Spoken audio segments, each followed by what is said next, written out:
한수원이 비정규직 협력업체 직원들은 구내 식당을 이용하지 못하게 하는 등 차별 논란에 휩싸였습니다. 경주의 특별 보존지구와 보존 육성지구가 확대돼 건축 행위에 제한을 받게 됐습니다. 올여름 울릉도를 찾은 관광객이 지난해보다 줄어 울릉군이 원인 분석에 나섰습니다. 여러분 안녕하십니까? 경주의 사유권 행사에 제한을 받는 고도 지정 지구가 확대됐습니다. 한옥에 건물을 지을 수 없는 제약이 있는 반면 일정한 공사비는 지원됩니다. 보도에 김철승 기자입니다. 천년 고도 경주의 주요 사적지 주변은 건물을 마음대로 지을 수 없습니다.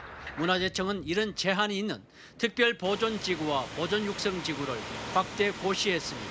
기존의 5,700여 필지 277만 제곱미터에서 6,600여 필지 360여만 제곱미터로 83만여 제곱미터가 늘어났습니다. 대릉원 서쪽과 선덕여고 동쪽, 그리고 교촌 한옥마을 남쪽 등입니다. 이곳에서는 단독주택과 근린생활시설을 한옥으로만 지을 수 있습니다. 건물을 지을 때는 사전 심의를 받아야 해 주민들의 불편이 커집니다. 일일이 허가를 받아야 되는 거니까, 행위 허가를 받아야 되는 거니까 불편하시고 그런 거예요. 다만 공사비의 3분의 2 범위 안에서 목조 한옥 신축과 개축 시 단독주택은 최대 1억 원, 근린생활시설은 8천만 원까지 지원됩니다. 문화재청은 지난 2012년 이후 사회경제 문화적으로 여러 변화가 생겼고 역사 문화 환경을 효율적으로 보존 육성하고 주민 생활 개선을 위해 고도 지정지구를 확대했다고 밝혔습니다. 변경 내용과 토지 조서는 다음 달 22일까지 관보와 시청 홈페이지를 통해 열람이 가능합니다. MBC 뉴스 김철승입니다. 올여름 울릉도를 찾은 관광객이 지난해보다 줄어서 울릉군이 원인 분석에 나섰습니다. 올여름 울릉도를 찾은 관광객은 25만여 명으로 지난해 여름 관광객 26만 3천여 명에 비해 4.8% 줄었습니다. 울릉도 관광객은 2014년 세월호 사고, 2015년 메르스 사태 등 특별한 사회적 이슈가 발생한 경우를 제외하면 매년 증가했는데 올해는 이례적으로 여름 관광객이 줄어 울릉군의 고민이 커지고 있습니다. 박경열 포항시 의원은 시의회 5분 발언에서 포항 하수 재이용 시설에서 나오는 고농도의 농축수 정화 비용을 포항시가 시민 혈세로 부담하는 것은 옳지 않다고 주장했습니다. 박 의원은 포항 하수처리장 방류수 초과 원인은 포항시 하수 때문이 아닌 롯데건설 등이 운영하는 재이용 시설의 농축수 때문이라며 포항시가 막대한 예산을 들여 이들 업체를 위해 하수처리장을 증설해서는 안 된다고 밝혔습니다. 또 포항시가 추진하는 하수처리장 증설 사업은 민간 투자 방식으로 민간업체에 배만 불리게 될 것이라고 주장했습니다. 공기업 한국수력원자력이 비정규직 협력업체 직원들은 구내 식당을 이용하지 못하게 하는 등 갑질 논란에 휩싸였습니다. 한수원은 정부 방침인 정규직 전환을 위한 노력도 제대로 하지 않는 등 비정규직을 차별하는 대표 공기업이라는 비난을 받고 있습니다. 장성훈 기자가 보도합니다. 울진 한울 원전 안에 하나뿐인 구내식당. 식당으로 들어가는 직원은 모두 한수원 정규직 직원들로 정비나 청소 등의 업무를 하는 협력사 비정규직은 한 명도 없습니다. 원전 인근 지역 식당을 이용해줘야 한다는 이유로 비정규직의 구내식당 이용을 제한했기 때문이라는데 현재 한울 원전에는 비정규직이 한수원 정규직보다 더 많은 상황입니다. 한수원 직원들만 이용을 하고 협력사 직원들은 이용을 못하게 자제하는 그러니까 막는 건 조금 현장 생에서 조금 어긋난다고 생각을 하거든요. 안전이 최우선인 원전은 내부 도로의 규정 속도를 최대 40km 이내로 정해놓고 위반하면 회사 차원의 처벌을 받게 되는데 비정규직은 여기서도 차별을 받습니다. 한수원 직원은 자체 벌당직에 그치는 데 반해 비정규직은 2주간 차량 출입을 제한하고 있습니다. 협력업체 직원은 아예 출입에 대해서 제한을 둬버리는 형식은 조금 불합리하다고 생각합니다. 한수원이 상생이라는 이름으로 얘기를 하지만 그런 부분에 대해서는 협력체 직원하고 약간 차별성을 두는 것 같습니다. 비정규직 노동자들은 공기업인 한수원이 비정규직에 대한 차별과 갑질에 앞장서면서 정부의 방침인 정규직 전환을 위한 노사협의체 구성은 외면하고 있다고 비판했습니다. 협력하청 노동자들에 대한 차별을 즉각적으로 시정하고 아울러서 새 정부가 추진하고 있는 정규직 전환이라든지 생명안전 분야에 종사하고 있는 협력하청 노동자들을 직고용으로 전환하는 부분에 적극적으로 한수원 측은 이에 대해 담당자가 없어 공식적인 입장을 표명하기 힘들다고 밝혔습니다. 불과 3년여 전 최악의 원전 비리와 폐쇄적인 운영으로 국민적 공분을 샀던 한국수력원자력. 차별 없는 노동이라는 국민 정서와 공감하지 못하는 폐쇄적인 운영은 여전히 개선되지 않고 있습니다. MBC 뉴스 장성훈입니다. 경상북도의회는 예산결산특별위원회를 구성하고 위원장에 한창화 의원, 부위원장에 오세혁 의원을 선임했습니다. 이번에 구성된 예결산특별위원회는 내년 6월 말까지 임기로 활동하며 이번 2017년도 세입세출 추경안에 대해서는 일자리 창출, 주민복지, 지역 균형 발전 등에 중점을 두고 예산안을 심사하겠다고 밝혔습니다.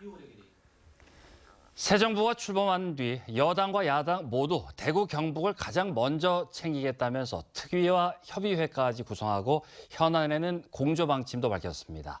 그런데 지금까지는 나홀로 행보만 보여서 결국 말잔치에 그쳤다는 비난이 나오고 있습니다. 이상원 기자입니다. 더불어민주당 TK 특위는 지난 24일 2차 회의를 대구에서 열고 대구 취수원 이전 문제를 집중 논의했습니다. 그런데 특위에 속한 국회의원 수명 가운데 참석자는 8명에 불과했고 진전 사항도 없었습니다. 자유한국당 대구 지역 의원들도 하루 전 국회에서 따로 모임을 갖고 취수원 문제를 논의했습니다. 같은 현안을 두고 여야 제각각 해법을 논의한다며 따로 만났고 공조는 전혀 없었습니다. 이게 우리 당만 이렇게 해야 될 부분은 아닌 거고 한정당에서 보여주기 식으로 그냥 이런 식으로 해가지고는 이것도 답도 없다. 성과를 내려면 이렇게 가야 된다고 보는데. 지난 2월 대구시와 국회의원 정책 간담회에 이어 6월 국회의원 보좌관과의 예산정책 간담회도 같은 안건을 두고 여당 따로 야당 따로 열렸습니다. 최근 확정된 정부 부처별 예산안에서 지역 핵심 사업 예산이 대폭 삭감되면서 다음 달에 있을 국회 예산심의에서 여야 공조는 더욱 중요해졌습니다. 상황이 이런데도 지역을 위해 여야를 아우를 정치인도 보이지 않고 현 정권 출범 이후 사사건건 극한의 대치 상황을 보이고 있는 여야가 지역 현안이라는 이유로 공조할지도 의문입니다. 우리 지역의 SOC 예산 중에 꼭 들어가야 될 게 있으면 한번 시도하고 상의해서 한번 반영시키도록 그렇게 노력하겠습니다. 박대원은 저하고 같이 얘기를 해서 정부가 지방 분권을 추진하고 있지만 수도권 의원들이 잇따라 수도권 규제 완화 입법에 나서고 있는 상황에서 지역 발전을 위한 여야 공조는 더욱 절실해지고 있습니다. MBC 뉴스 이상원입니다. 포항시의회는 오늘부터 닷새 동안 제242회 임시회를 열고 의정 활동에 들어갔습니다. 포항시의회는 본회의를 시작으로 내일부터 상임위별로 추경 예산안 예비 심사를 시작하며 지난 회기부터 논란이 됐던 하수 재이용시설 농축수와 하수 처리장 생물 반응조 사업 관련 조사 특위가 이번에 구성돼 활동을 시작할 예정입니다. 조사 특위는 상임위별로 2~3명씩 의원 11명으로 구성되며 오는 11월 중순까지 80여일간 활동하게 됩니다.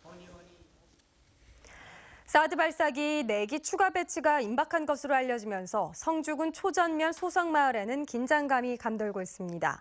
경찰은 어제부터 사드 기지 진입로인 경부고속도로 남김천 나들목과 김천시 자산동 아래짱터에 200명씩을 추가로 배치하고 대피 훈련을 하고 있습니다.